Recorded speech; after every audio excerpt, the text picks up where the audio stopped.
Hello, good morning, शुभ सकाळ। तर मग आज मी तुमच्यासोबत शेअर करणार आहे की आमचं दिवसाचं रुटीन कसं असतं।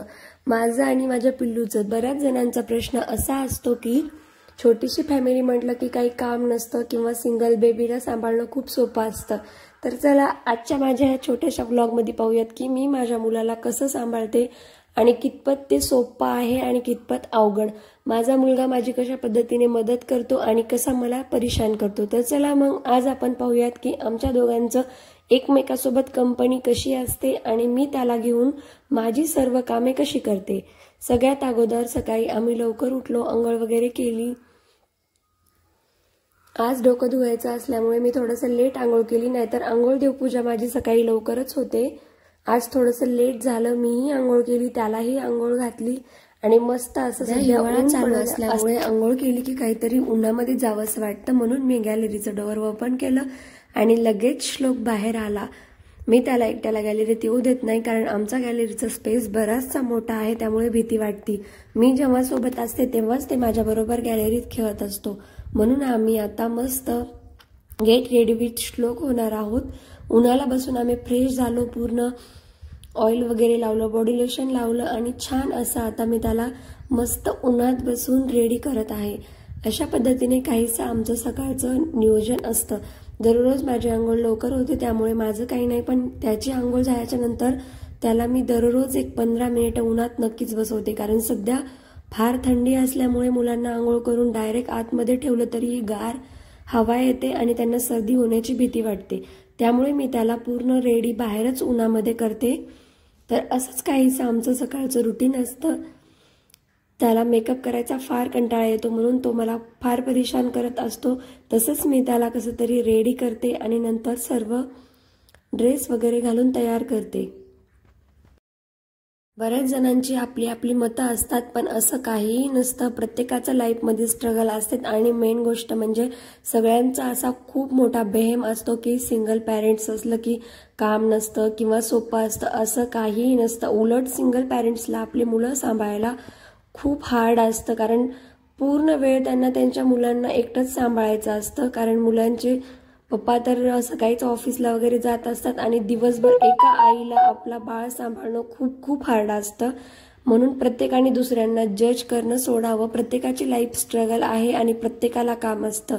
मला तर वाटतं की प्रत्येकच आईसाठी हे 5 वर्षाचा फेज खूप हार्ड असतो आणि मुलांना सांभाळल्यानंतर खूप हार्ड। तर अशाच प्रकारे माझाही हा छोटासा प्रवास आहे। माझं पिल्लू जास्त तर मला परेशान करत नाही, पण थोडंफार तर असतंच, कारण त्यालाही कळत नाही, अजून लहान आहे तो। तर अशाच प्रकारे त्याची बघा तुम्ही, मुलं परेशानच करतात असंही नाही, ते मम्माची मदत सुद्धा करतात। असंच माझं एवढूसं पिल्लू माझी मदत करते, पूर्ण सामान आतमध्ये घेऊन येते, तुम्ही पाहू शकतात। आणि परत इथं आलं की इथे पसारा खाली टाकणार तो।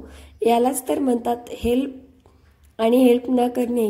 परत मी त्याला थोडंसं बाहेर खेळू देते आणि नंतर त्याचं स्वेटर टॉवेल वगैरे उन्हाला ठेवते आणि पूर्ण हॉल क्लीन करून घेते।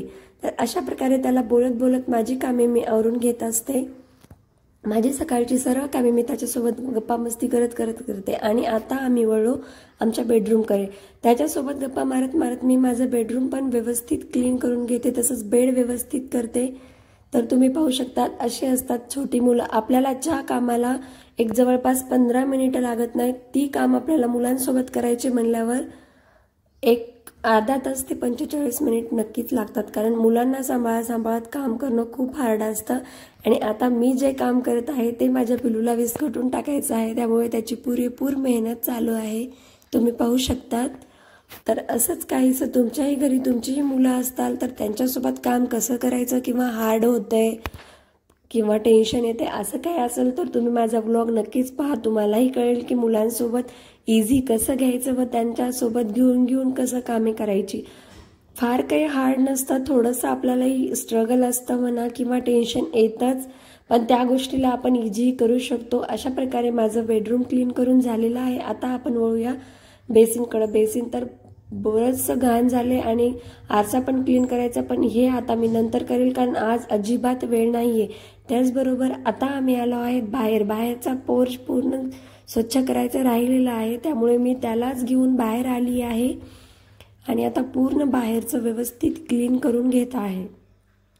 तर हे बाहेरचे जे काम आहेत ही माझी श्लोक उठायच्या अगोदरच होऊन जातात कधी कधी, पण आज मला डोकं वगैरे धुवायचं असल्यामुळे बराचसा वेळ झाला आणि माझी ही कामं राहून गेली. कधी जर मला लेट झालं तर मी त्याला घेऊन ही छोटी मोठी माझी कामं करत राहते, पण इथं थोडंसं रिस्की आहे. चुकून जर मी कधी पुसून वगैरे घेतलं किंवा झाडांना पाणी टाकलं तर पाणी खाली आल्यावर त्याला पडायची भीती असते, म्हणून शक्यतो ही कामं मी तो झोपलेला असताना किंवा ते उठायच्या अगोदरच करून घेते. सेफ असेल तर तुम्ही त्याच्यासोबत ही कामे करू शकतात. अशाच प्रकारे आम्ही थोडंसं खाली गेलो आणि आता मेन गोष्ट आहे ती म्हणजे माझ्या मुलाला खायला घालायची. बरीच मुलं असतात जी स्वतः हाताने जेवतात किंवा मला जेवायचं असं म्हणतात, पण माझ्या श्लोकचं असं नाहीये. मला स्वतःहून त्याला खायला घालायचं असतं आणि माझा बिगेस्ट टास्क म्हणजे माझ्या मुलाला खायला घालणे. बघ आता मी आतमध्ये आली सर्व कामं करून आणि आता आम्ही सरळ वळलो आहे किचनकडे. किचनमध्ये जाणार, ताट घेणार आणि श्लोकला खाली घेऊन जाणे आणि त्याला मस्त असं जेव घालणे. तर तुम्ही पाहू शकतात हा जो हॉल आहे मी त्याला पाहून इतका क्लीन केलेला आहे, पण आता जस्ट एका तासामध्ये तो जशाच तसा परत होणार. पण ते घाण होतं याचा अर्थ असा नाही की आपण क्लीन नाही करणार, आपल्याला क्लीन तर गोष्टी ठेवाव्याच लागणार आहेत. अशा प्रकारे मी किचनमध्ये आली, श्लोकची छान फेवरेट प्लेट घेतली आणि आता त्याचं ताट तयार करून आम्ही जाणार आहोत सरळ खाली जेवण करण्यासाठी, कारण आम्हाला वर तर चुपचाप जेवण जाणारच नाही.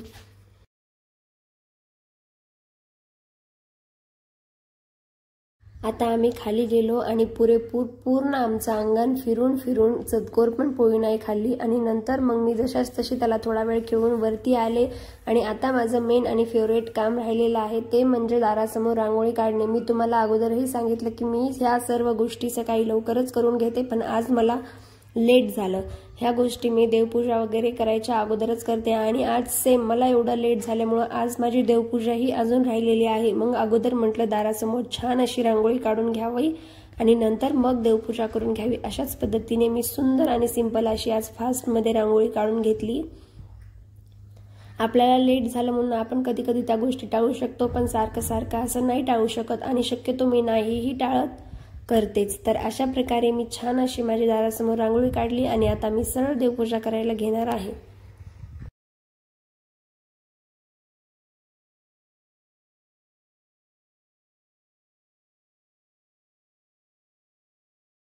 माझी सकाळी सुंदर अशी देवघरासमोर रांगोळ काढलेली असती, पण दररोज श्लोक ती रांगोळ मोडतो, त्यामुळे सकाळी काहीसं माझे देवघराचे हाल असे होतात.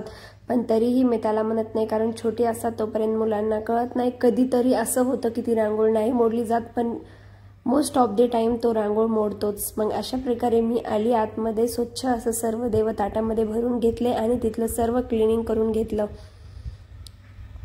अशा प्रकारे माझं काहीसं रुटीन असतं. आपल्याला वाटतं तेवढं सोपं नसतं आणि मी शूट करते हे याचा अर्थ माझा बच्चू शूटमध्ये नाही तेव्हा शांत बसलेला आहे असंही नसतं. मुलांना बोलत बोलत सांभाळत ह्या सर्व गोष्टी आपल्याला मेंटेन करायच्या असतात. तर अशाच प्रकारे मीही करते.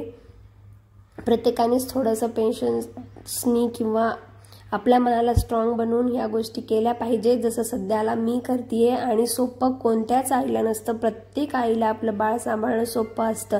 आणि नंतर मी तिथला फ्लोअर क्लीन करून घेतला. आता सगळेजण म्हणतील हा फ्लोअर यांनीच क्लीन कसा केला, कारण तो कपडा मला वॉश करायचा होता म्हणून मी तिथून अगोदर पुसून घेतला आणि सर्व स्वच्छ असं क्लीन करून घेतलं. देवांसाठी स्वच्छ असा दुसरा लाल कलरचा कपडा मी तिथे ठेवलेला आहे आणि एक एक करून सर्व देवाची छान अशी पूजा करून घेतलेली आहे. माझा सर्वात आवडता तर सकाळी उठल्यापासूनचं काम म्हणजे देवपूजा करणं. मी त्याला काम असं म्हणू शकत नाही, पण जर एखाद्या दिवशी जर मी माझ्या देवाची पूजा केली नसेल तर माझं मन लागत नाही किंवा मला घरात प्रसन्न असं वाटत नाही. बऱ्याच जणांना असं होऊ शकतं, पण मला असं वाटतं की काही जणांना तर नसेल तर थोडंसं काम नसल्यासारखं वाटतं. पण माझं पर्सनल मत असं आहे की जेव्हा मी देवपूजा वगैरे करेल तेव्हा मला खूप फ्रेश फील होतं. आणि अशाच प्रकारे मी माझी पूर्ण देवपूजा करून घेतली. रुक्मिणी माताला हळदी कुंकुम लावून घेतलं, घटाला हळदी कुंकुम लावलं, नंतर अन्नपूर्णेला हळदी कुंकू लावलं. महादेवाच्या पिंडीला समोरच्या साईडने हळदी कुंकू व्हावे असं मी बऱ्याच ठिकाणी ऐकलं होतं. काही जण लावू नये असं म्हणतात, पण मी समोरच्या टोकाला महादेव पार्वती बसलेले असतात म्हणतात म्हणून तिथे हळदी कुंकू अर्पण करून घेते. आणि नंतर सर्व देवांना चंदनाचा गंध लावून घेते. स्वामी समर्थांना चंदनाचा गंध लावून घेतला, नंतर महादेवाला व्यवस्थित भस्म लावून घेतला आणि अशा प्रकारे मी माझी काहीशी देवपूजा करून घेतली. सर्व देवांना छान हार घालून घेतले. तर असं आहे माझं छोटंसं देवाचं देवघर आणि हे माझ्या घरातला सर्वात प्रसन्न आणि सुंदर असा कोपरा आहे। तर कशी वाटली माझी आजी देवपूजा आणि हा माझा सुंदर घराचा कोपरा तर कमेंट करून नक्की कळवा। आणि माझे आजचा हा व्हिडिओ किंवा व्लॉग आवडला असेल तर कमेंट करून नक्की कळवा। मी असं म्हणू शकत नाही की माझंही काही चुकत नाहीये, माझंही काही चुकलं असेल तर तेही कमेंट करून नक्की कळवा। व्हिडिओ आवडली असेल तर लाईक, कमेंट, शेअर आणि माझ्या चॅनलला सबस्क्राईब करायला विसरू नका। आता आपण देवांना छान अशी फुले वाहून घेऊयात। मला देवाची देवपूजा झाली की फुले वाहिल्यावर अतिशय प्रसन्न वाटते आणि असंच माझ्यासारखंही सगळ्यांना वाटत असेल असं मला वाटतं। कारण तुम्ही बघा फक्त देवपूजा केल्यावर तर आपल्याला प्रसन्न वाटतंच, पण त्याच पद्धतीने आपण आपल्या देवघराला अतिशय डेकोरेटिव्ह किंवा असं फुलांनी वगैरे सजवलं तर अजून छान वाटतं। तर तुम्ही पाहू शकतात आता किती छान दिसत आहे माझं देवघर आणि सर्व गोष्टी। तर अशा प्रकारे आता मी माझी देवपूजा करून घेतलेली आहे।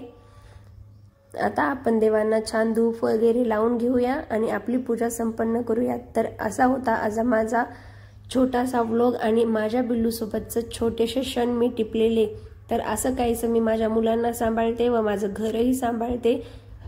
तर आय होप तुम्हालाही माझी व्हिडिओ पाहून थोडं का होईना तुम्ही मोटिवेट होताल आणि तुम्हाला पण छोटासा मुलगा असेल तर नक्कीच तुम्हाला ही व्हिडिओ पाहून कळेल की प्रत्येकच आईसाठी ह्या गोष्टी हार्ड असतात आणि आपण थोडंफार केअरफुली, थोडं पेशनेटली किंवा काही गोष्टी त्याच्यासोबत खेळत आपण करू शकतो। तर मग आय होप तुम्हाला माझा व्हिडिओ आवडला असेल तर लाईक, कमेंट, शेअर आणि माझ्या चॅनलला सबस्क्राईब करायला विसरू नका। तुम्हाला आणखी असेच काही व्लॉग किंवा माझे डेली व्लॉग पाहायला आवडत असेल तर कमेंट करून नक्की कळवा। मी तुमच्यासोबत माझे डेलीचे व्लॉग शेअर करेल किंवा तुम्हाला आणखी रेसिपीज रिलेटेड डेकोरेशनचे व्लॉग पाहिजे असतील किंवा व्हिडिओ पाहिजे असतील तर मी माझ्या चॅनलवर बरेचसे व्हिडिओज अपलोड केलेले आहेत। ते व्हिडिओ पाहून तुम्हाला नक्कीच हेल्प होईल। आणि आता मी माझ्या चॅनलवर किचनच्या काही सिरीज, किचन क्लिनिंगच्या वगैरे शेअर केलेल्या आहेत, त्याही तुम्ही पाहू शकतात। तर माझं शेवटचं काम किंवा अगोदरही आपण हे करू शकतो, आपल्या मधल्या बोटांनी किंवा कुठल्याही तुम्ही ज्यांनी लावतात त्यांनी आपल्या स्वतःच्या डोक्याला हळदी कुंकुम लावून घ्यायचं आणि देवाला छान असा नमस्कार करायचा धूप वगैरे लावून आणि आपल्या घरात सगळ्यांचं आरोग्य वगैरे ठीक राहावे अशी प्रार्थना करायची। पुन्हा भेटूया आणखी एका नवीन व्हिडिओ सोबत, तोपर्यंत बाय बाय।